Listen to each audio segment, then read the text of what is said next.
Hello student, आज मैं अपने अगले एपिसोड की ओर चलेंगे। हम इससे पहले बता चुके हैं past perfect tense to interrogative negative sentence, और आज का जो टॉपिक है वो past perfect continuous tense to affirmative sentence के बारे में है, जिसके बारे में हम लोग चित्त परिचित होने के लिए अपने ध्यान को बातों की ओर आकर्षित करेंगे, अर्थात लगाएंगे। सबसे पहले हम बात करेंगे past perfect continuous tense to affirmative sentence के इंट्रोडक्शन की। स्टूडेंट, बात को समझने से पहले यदि हमारी बात आपको समझ में आए, हमारे द्वारा पढ़ाए गए टॉपिक्स अगर समझ में आए तो वीडियो को अधिक से अधिक कमेंट करें, सब्सक्राइब करें और बेल आइकन दबाना मत भूलें। धन्यवाद। तो हम लोग अपने टॉपिक की ओर बढ़ेंगे। सबसे पहले इंट्रोडक्शन लिखी जाए।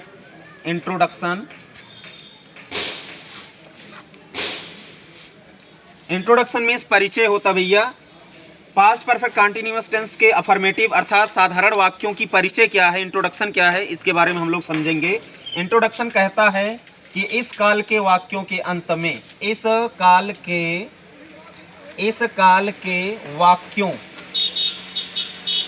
काल के वाक्यों के अंत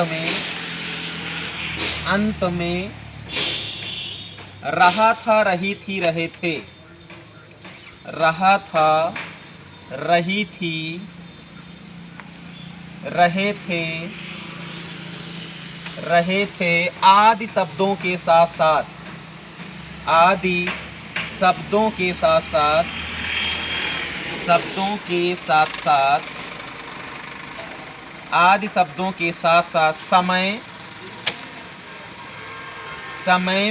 दिया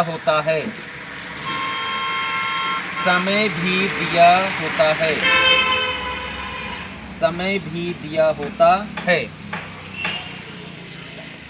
विद्यार्थी समझने की कोशिश करें कि पास्ट परफेक्ट कंटिन्यूअस टेंस के वाक्यों के अंत में रहा था, रही थी, रहे थे आदि शब्दों के साथ साथ समय भी दिया होता है। अर्थात हिंदी वाक्यों के अंत में रहा था, रही थी, रहे थे आदि शब्द के साथ साथ वाक्य में कहीं ना कहीं समय अवश्य दिया होता है। अगली टॉपिक की बात करेंगे रूल की। तो रूल नंबर फर्स्ट देखें student, past perfect continuous tense के अफर्मेटिव सेंटेंस में रूल क्या होता है। सबसे पहले सुनेंगे कि इसमें मेन वर्ब यम्भी, हिंदी में मुख्य क्रिया कहते हैं। मेन वर्ब की फर्स्ट फॉर्म प्लस आईएनजी का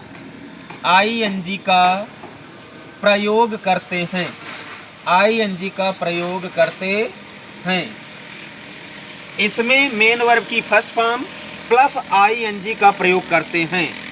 स्टूडेंट ध्यान दें, मेन वर्ब की फर्स्ट फॉर्म प्लस आईएनजी में पास्ट टेंस में लगाने पर यह पास्ट टेंस का पार्टिसिपल कहलाता है। मेन वर्ब की फर्स्ट फॉर्म में आईएनजी जोड़ देने से पास्ट टेंस में इस प्रक्रिया को पास्ट पार्टिसिपल कहते हैं। दूसरी रूल लिखेंगे भैया, रूल नंबर टू। इसमें हेल्पिंग वर्ब के रूप में एचवी, इसमें हेल्पिंग वर्ब के रूप में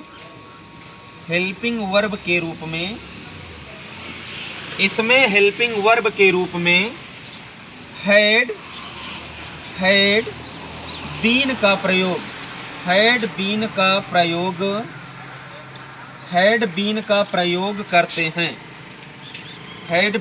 प्रयोग करते हैं। सब्जेक्ट चाहे सिंगुलर नंबर हो, चाहे प्लूरल नंबर हो, अर्थात चाहे एक वचन सब्जेक्ट हो, चाहे बहुवचन सब्जेक्ट हो, सभी के साथ हैड बीन का प्रयोग करना है। रूल नंबर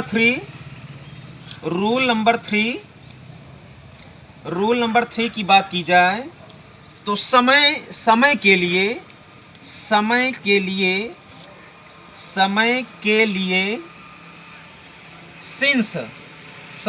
लिए सिंस अथवा फार का प्रयोग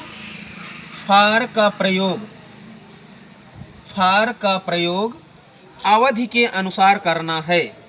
अवधि के अनुसार, अवधि के अनुसार, अवधि के अनुसार करना है। अवधि के अनुसार करना है। रूल नंबर 4,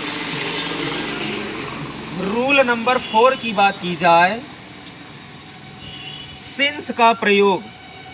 रूल नंबर 4 की बात की जाए तो वाक्य में सिंस का प्रयोग, सिंस का प्रयोग, सिंस का प्रयोग पॉइंट ऑफ टाइम, सिंस का प्रयोग point of time, point of time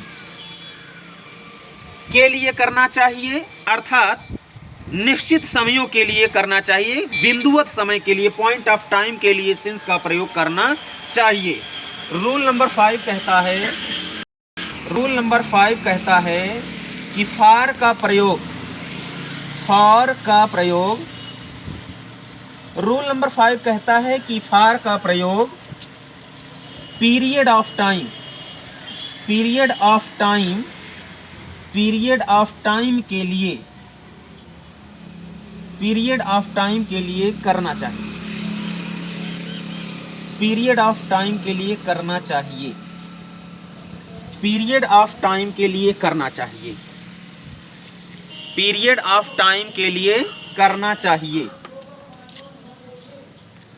अगली बात जो है भैया वो फार्मूले की बात आती है, किस स्ट्रक्चर पर, किस ढांचे पर हम पास्ट परफेक्ट कंटीन्यूअस टेंस के अफर्मेटिव सेंटेंस की हिंदी वाक्यों को अंग्रेजी में अनुवादित करेंगे। तो फार्मूला लिखते हैं भैया, फार्मूला लिखते हैं जिसको हम लोग स्ट्रक्चर या ढांचा भी कहते हैं, जिस पर अनुवाद किया जाता है। फार्मूला, फार्मूला है सब्जेक्ट, फार्मूला है subject plus helping verb, plus helping verb HV plus helping verb, bracket में हेड बीन लिख लेना है, ब्रैकेट में had been, subject plus helping verb plus main verb की first form, plus main verb की first form plus ING plus time, plus time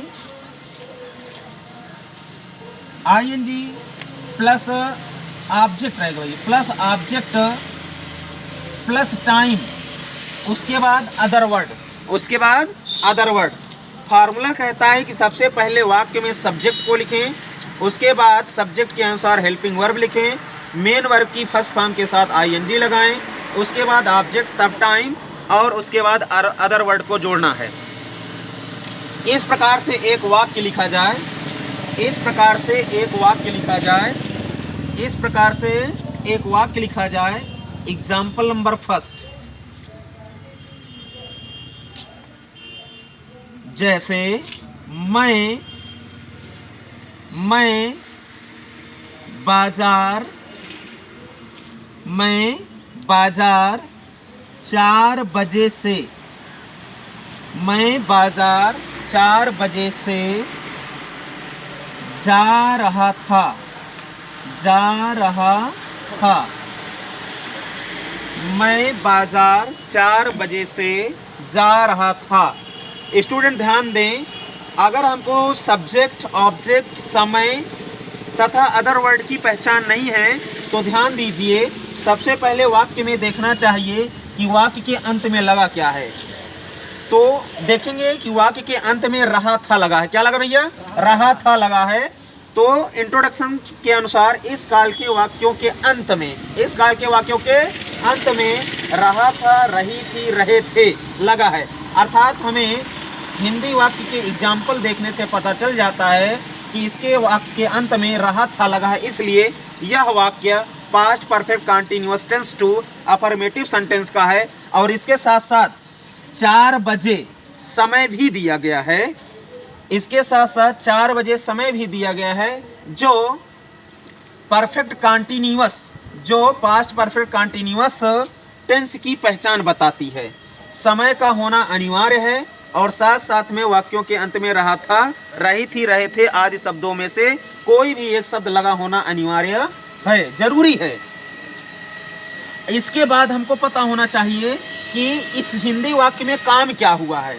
जैसे यहाँ पर कहता मैं बाजार 4 बजे से जा रहा हूँ, तो यहाँ पर काम है जाने का, वाक्य में काम है जाने का, अर्थात जो काम है, काम को ही मेन वर्ब कहते हैं। जो काम होता है, एक्शन वर्ड जो होती हैं, उन्हीं को वाक्यों में मेन वर्ब कहते हैं। तो यहाँ पर इस वाक्य में जाना मेन वर्ब हो गया, और इसके स्ट्रक्चर के अनुसार मेन वर्ब की फर्स्ट फॉर्म के साथ आईएनजी का प्रयोग कर देना चाहिए। अगली बात हो गई, जाने का कार्य कर कौन रहा है। जाने का कार्य कर कौन रहा है, तो भैया वाक्य में देखेंगे जाने का कार्य मैं नाम का व्यक्ति कर रहा है। जाने का कार्य वाक्य में मैं नाम का व्यक्ति कर रहा है, अर्थात काम करने वाले को सब्जेक्ट कहते हैं। काम करने वाले को सब्जेक्ट कहते हैं। तो यहाँ पर सब्जेक्ट मेरा आई हो गया। सब्जेक्ट क्या हो गया? आई हो गया। अच्छा, जाने वाला व्यक्ति जिस स्थान पर अर्थात जिसके लिए कर रहा हो वह वस्तु ऑब्जेक्ट कहलाती है। तो यहाँ पर बाजार में जाने का कार्य हो रहा है, तो बाजार शब्द यहाँ पर ऑब्जेक्ट का कार्य करेगा। मैं सब्जेक्ट, बाजार ऑब्जेक्ट, 4 बजे समय, जाना मेन वर्ब, रहा था टेंस की पहचान है। तो इस प्रकार हम लोग स्ट्रक्चर अर्थात फार्मूला के आधार पर वाक्य का सॉल्यूशन करेंगे, अर्थात ट्रांसलेट करेंगे। तो सबसे पहले फार्मूला कहता है सब्जेक्ट लिखिए। सब्जेक्ट यहाँ पर मैं है, तो सबसे पहले लिख दीजिए आई, मैं के लिए आई। उसके बाद फार्मूला कहता है हेल्पिंग वर्ब को लगाइए। अच्छा, मैंने बताया था कि past perfect continuous tense to affirmative sentence में सभी प्रकार की सब्जेक्ट के साथ हैड बीन का प्रयोग किया जाता है हेल्पिंग वर्ब के रूप में। तो यहाँ पर लगा दिया हैड बीन, यहाँ पर लगा दिया हैड बीन। अब उसके बाद हमको देखना है हेल्पिंग वर्ब हैड बीन के बाद मेन वर्ब की फर्स्ट फॉर्म प्लस आईएनजी का प्रयोग करना है। तो मेन वर्ब की फर्स्ट फॉर्म यहाँ पर गो है, अर्थात जाना है। गो मीन्स जाना, तो गो में क्या जोड़ देना है? आईएनजी जोड़ देना है। तो यहाँ पर लिख देंगे जीओ और उसके बाद आईएनजी। तो इस प्रकार से वाक्य आगे की ओर बढ़ता है। अब उसके बाद लगाना है ऑब्जेक्ट। मेन वर्ब की फर्स्ट फॉर्म प्लस आईएनजी के बाद ऑब्जेक्ट का प्रयोग करेंगे। जहाँ पर ऑब्जेक्ट बाजार है, जहाँ पर जाने का कार्य सब्जेक्ट कर रहा है, उसको ऑब्जेक्ट कहते हैं। तो बाजार ऑब्जेक्ट है। अच्छा, बाजार को इंग्लिश में कहते हैं मार्केट। भैया क्या कहते हैं? मार्केट कहते हैं, मार्केट कहते हैं। अब यहाँ पर टाइम हमको देना है कि वह कब से जा रहा है, तो 4 बजे से जा रहा है। अच्छा, 4 बजे से जा रहा है, एक टाइम है, निश्चित है, सेकुलर है। घड़ी में 24 आवर्स होते हैं, जिसमें से 4 बजे भी एक पॉइंट है उसमें। तो ध्यान दीजिए, घड़ी की सभी बिंदु जो होती हैं वो निश्चित होती हैं। 12 से 12, 12 से 12, दिन के 12 से 12 और रात के 12 से 12। तो इस प्रकार से 24 घंटे उसमें निश्चित हैं। अच्छा, निश्चित समय के साथ सिंस का प्रयोग किया जाता है, जिसको मैंने लिखा है पॉइंट ऑफ टाइम, अर्थात निश्चित समय के लिए सिंस का प्रयोग करना है। तो यहाँ पर लिखेंगे सिंस। सिंस कब से जा रहे हैं भैया? 4 बजे से जा रहे हैं, 4 o'clock। Since 4 o'clock, since 4 o'clock, full stop. तो इस प्रकार से मैं बाजार 4 बजे से जा रहा था का अनुवाद हो गया I had been going market since 4 o'clock।